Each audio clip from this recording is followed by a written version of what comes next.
Hello everybody, welcome to the vaal on Thursday. Let's take a look at what's going on here today. Quite a bit of action, and the second does start the Bipot. That's our exotics, and we're hoping to get the exotic Bipot rolling for everybody.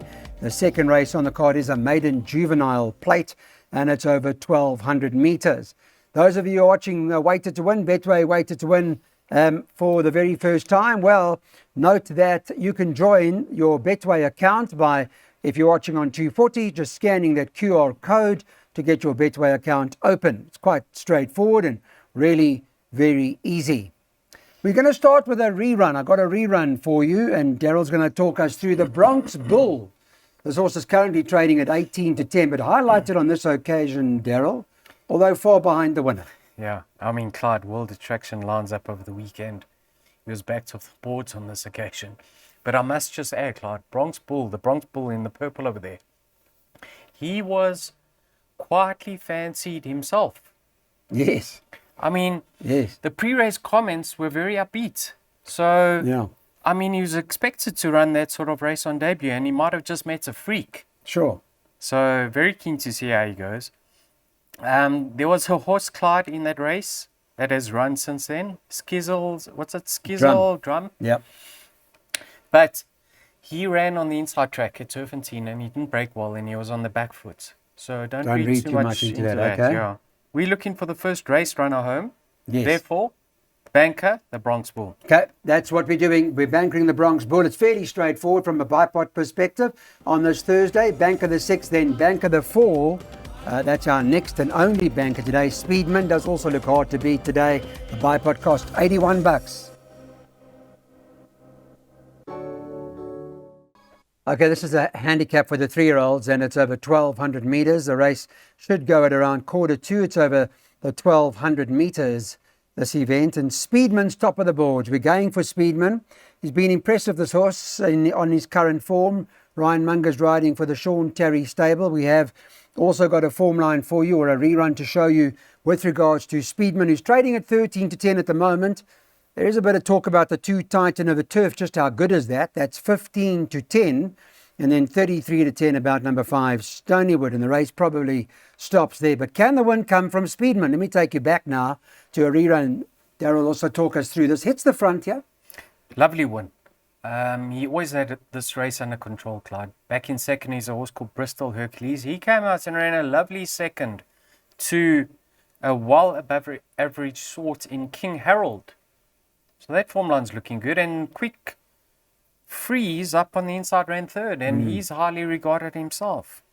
Clyde, I like the way he moves this horse. He's got a lovely action and stride about him. And it was great to see him return to winning ways last time out. Yeah. Clyde, I think what's key over here, not only does he have the fitness on his side, but have a look at the weights. I mean, Titan of the Turf is set to carry 61.5 on his return efforts. And Speedman's carrying 57.5. 4 kgs, Clyde. I cannot see that happening. You know how good Titan of the Turf has to be to give Speedman 4 kilograms after 221 days. In saying that, he's a lovely sort himself, and it's great to see him return to the tracks.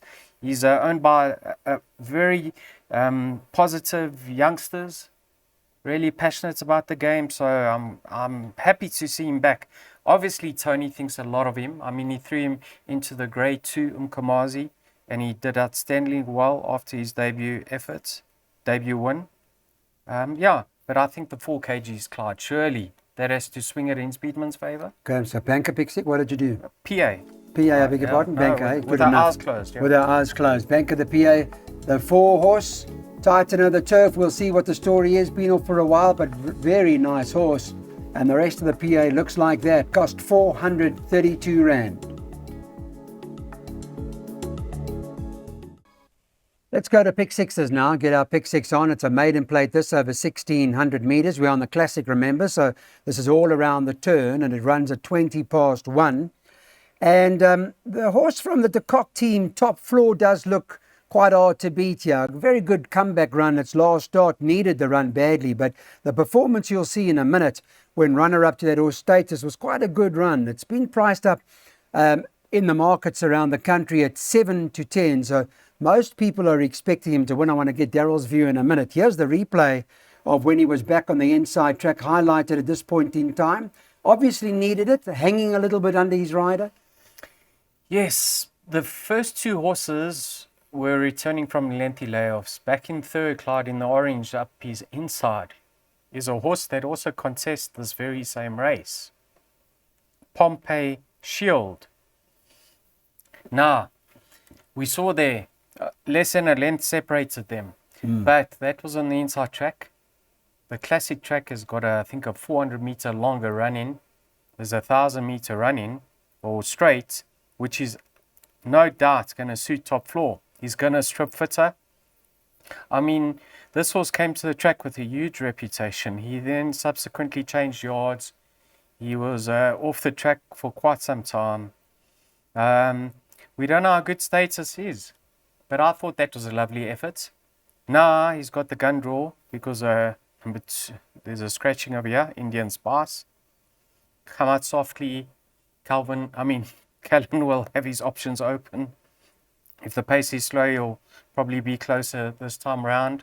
I can see him winning. But he is having his second run after a rest, isn't he, Clyde? And this horse, I know his form lines aren't great. Smuggler. But I've always been of the opinion, if this horse gets into the race, Clyde, he'll be a different sort. And I love the fact that Sean Terrier has now fitted him with a set of blinkers. If he can ping the gates and be handy, I promise you, he seems a bit one-paced and he'll just keep plugging away. He will be a threat to the favourite if he's handy enough. You say the form's dead, eh? The form's dead. Behind But Dallas I Guard. wouldn't read too much into that, Clyde. Okay. This, barring the favourites, there's no great shakes over here, to be honest. So Yeah. he's met the right field.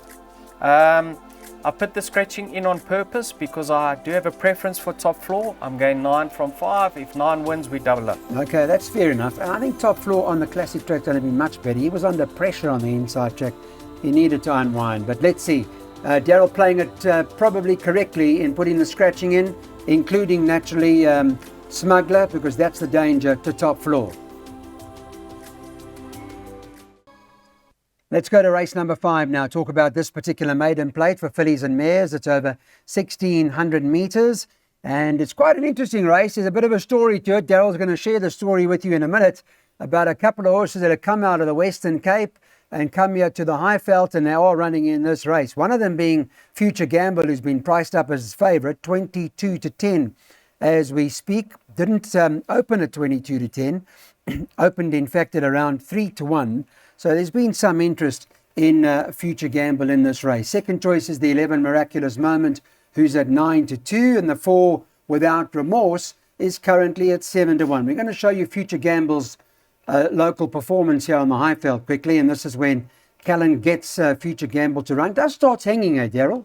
Yes, but look now how she knuckles down when he straightens up, Clyde. Look at the distance between herself and the third place runner, who happens to be Keep Warm in the Keystone Silks over there. And pulling away from And Keep pulling Warm. pulling away from the entire field. I should have actually gone, watching that replay, I should have bankered this filly, shouldn't I? All right, well, it's not too late. Smaller perm, Clyde, banker, Not number too 1. late. You've changed your mind. Smaller perm, banker, the 1, Future Gamble. Having a second run on the Highveld, many people are going to say, but why am I excluding number 4, Without Remorse, who beat her only by a short head? But the fact of the matter remains that there's not much separating the two of them. But she's making her local debut and she's drawn out wide, so excluded number 4, Without Remorse. Smaller perm, I'm definitely going to banker this after watching that replay, Clyde. Number 2, Blood of Eden. This was the first filly I put a line through when I opened the book. But then I saw, you know what, Alson's dropping her to a mile without the blinkers. If this filly can get some cover, Clyde, unlike last time, and get relaxed off the bit, she will run much better than her last couple of efforts. And then have a look at Miraculous Moment. Yeah, tell us more about her, because she's the natural danger, isn't she? Yeah. I mean, there was traditional beliefs that also, as is a very nice horse. Now, she debuted over 1160, Clyde. Yes. Far from disgraced, and being a half-sister to Melith Strength, who races in the Western Cape and who's versatile from 1400 to 1800, she's going to love the step-up in trip. Goes around the bend for the first time. I don't know. Clearly, Mr. Terry thinks she's strong enough to step up to a mile. So how can we not include her, Clyde? She's certainly got the most scope for improvements in a lineup of this nature. So like I said, smaller perms, banker number 1. Larger perms, add 2, and 11. Okay, we got it. That's what we're going to do. Jackpots, that's the way to play it. Cost 315.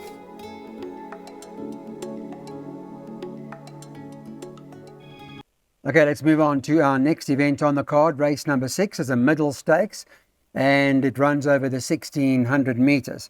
Let's take a look at what Betway were thinking on the Wednesday morning. They got Tommy Shelby top of the boards, who's priced up at 33 to 10, 5 Birthrights 9 to 2, 1 Bob's Your Uncle 5 to 1, and the 8-horse Open Highway is trading at 6 to 1. Also 6 to 1, number 10 Dark Silver, and then you get 8 to 1 about a horse like the Playboy Bomber. And then Master Christmas much the same, 10s and better about the balance. I think it's Tommy Shelby that we're going to show you. Blaine Marks Jacobson's riding this now for the Fabian Habib stable. Does move up quite quickly to them here. Clyde, if you recall, this is the race I actually fancied him and the second horse, Robert Browning. And we were on course this day, and Tommy Shelby was sweating up profusely and put me completely off when I saw that. And I went for the second horse, and after the race I wasn't happy with myself. Yeah, I wouldn't be happy either. But I mean, I like the acceleration time. I mean, as he pressed the button, that was quite quick, that movement. I mean, Fabian clearly rates this horse, Clyde. Look who he decided to put him up against. The best in the country. Well, not in the country, on the Highveld. The best of his generation. So it's fantastic to see him doing well in handicaps. And now you've got Blaine Marks Jacobson. This race is around the bend, Clyde. A mile on the classic train is around the bend. Drawn 1, same situation or scenario as Fully Loaded. -4, drawn 1, there for nothing, half the battle won. Sure. Just get him to relax and get him in a good spot. And he could go back to back. I respect him. And if he isn't back sweating, Clyde, I think I might have a little bit of a nibble. Birthright won a lovely race last time out. Calvin obviously rides him extremely well. Have a look at the horses drawn to his inside. They're not really known to pressurize for the early pace. So I think Calvin's going to get there quite comfortably. But who may circle him and come around him is Craig Zaki on Bob's Your Uncle. And if that's the case, if Birthright settles lovely in second, I can see him going back to back. And then the Playboy Bomber, I don't mind him being dropped in trip because they tend to go quicker over a mile. He's known to take a little bit of a tug in the past. Should be able to settle him towards the back, and he'll be doing his best work late. I've included 1 or 2 others. You can see I do believe this is a tricky race. Dark Silver, you're not the 49 on its back. You're not. I mean, I don't know, Clive. 49 and a half on its back, boy. You got to put it in. You got to add it. 1, 3, 5, 8, 9. Add the 10. 60 rand. Okay, welcome back. Now it's time to move to race 7. This is a handicap over the 1800 meters again for the girls. There'll be a few in here that would have chances. We'll take a look at what the situation is with regards to the market. And Duchess of Paloma is top of the boards at the moment. It's 15 to 10 as we speak. Craig Zaki, James Crawford pair up. 7 Azaleas for All is 7 to 2. 5 Art Nouveau is 9 to 2.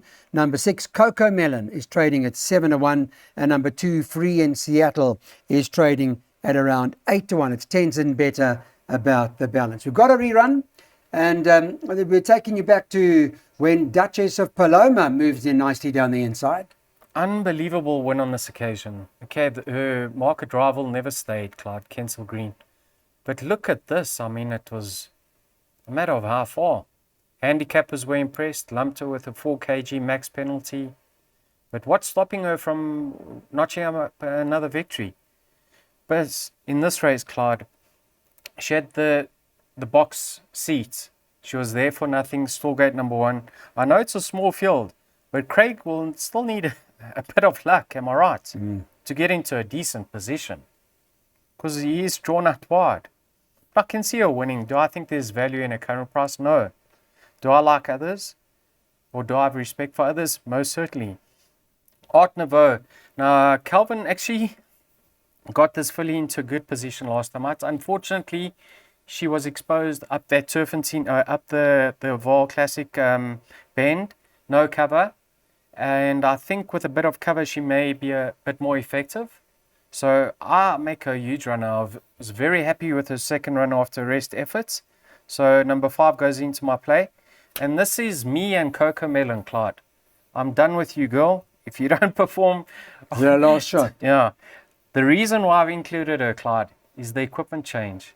I don't know if there's much difference in cheek pieces and blinkers, but Mr. Terry has decided to put a set of blinkers on Coco Melon. And if that does the trick, we know that this is a capable or a competitive mark she's off. An 82 minus the 1.5. If the blinkers do the trick, I wouldn't be surprised to see her win as the replay of Duchess of Paloma. Oh, really? Yes. Sure. What price is that? Let me have another look. But 701. she's so disappointing, Clyde. But let's hope the blinkers do the trick. If that's the case, I can see her winning. Okay, there are 3 in here for Daryl. Duchess of Paloma's going in. Art Nouveau he likes a lot. And the most, Coco Melon, in this jackpot that costs $378. On to race number 8 on the card. It's a handicap over 2,000 meters. It's at the 82 level and it should run at 20 to 4. The Betway market on Wednesday morning has got Gimme a Choice top of the boards at 7 to 2. Joey Sommer and Michaela Michelle, they join up here again, priced up 7 to 2 as we speak. 6 Red Light, Green Light is second choice at 11 to 2. A little bit of money for that. Gavin Larena riding it for the Tony Peters stable. Marco van Rensburg's jumped on James Crawford's Narratoire, number 10, currently trading at 11 to 2. And Muzi Yeni's on for Fani Bronkhorst on this horse World Over, who's at 13 to 2. But Gimme a Choice's replay is what we're showing you. Here's a look at it right now and picks up the action in the white sleeves and the white cap. Well, it looked like it was going to go through at this point in time. Yes, just back and forth with the red sleeves on the rail. Is Storm Ahead. That's the horse that's franked this form line. Clyde. But I've been waiting for Gimme a Choice to run. This was his second run after rest. Look how he was trying all the way to the line, Clyde. Never giving up. Never giving up. Now, I've been actually waiting for this horse because I was very pleased with his comeback efforts. Yeah. Beyond the Playboy Bomber. Second one after rest, now peak run. Right. I've been waiting for him. But look at the draw he's cracked. Admittedly, it's a long ball straight, back straight, so he's got plenty of time to get into a prominent position. But then again, I've been waiting for green lights, a red light, green light to run again. Okay. Peaking now for Tony. Unfortunately for him, he's cracked a wide draw too. Yeah. So now what am I doing? I'm waiting for 2 horses and they both happen to bump each other. Narratoire wasn't too. There's nothing between them. Nothing two, wrong isn't with it? him. Yeah. World Order. His last run might have been too soon.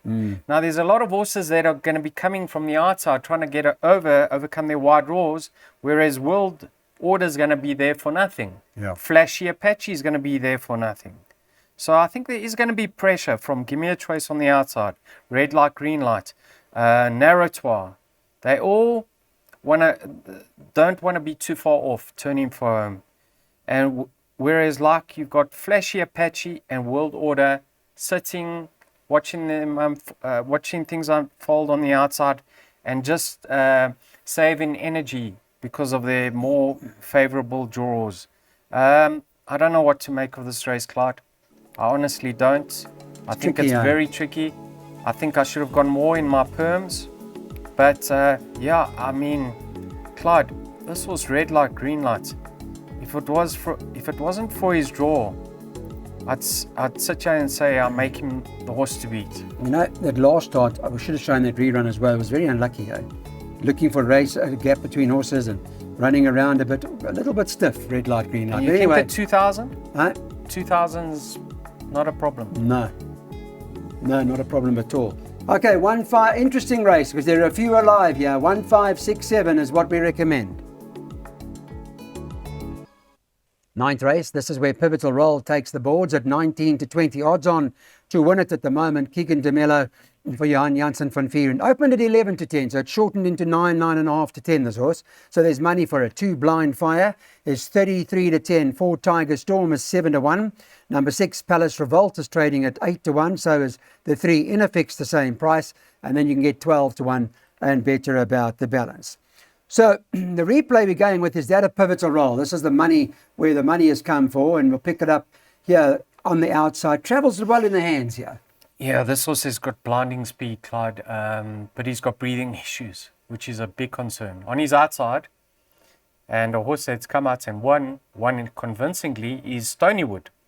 And Stonywood runs early on in the card too, so take note how that form line's worked out. But Pivotal Roll, Clyde, he's so well bred that he should be going over further, but because of his issues, it's restricting him and they're keeping him up the straight.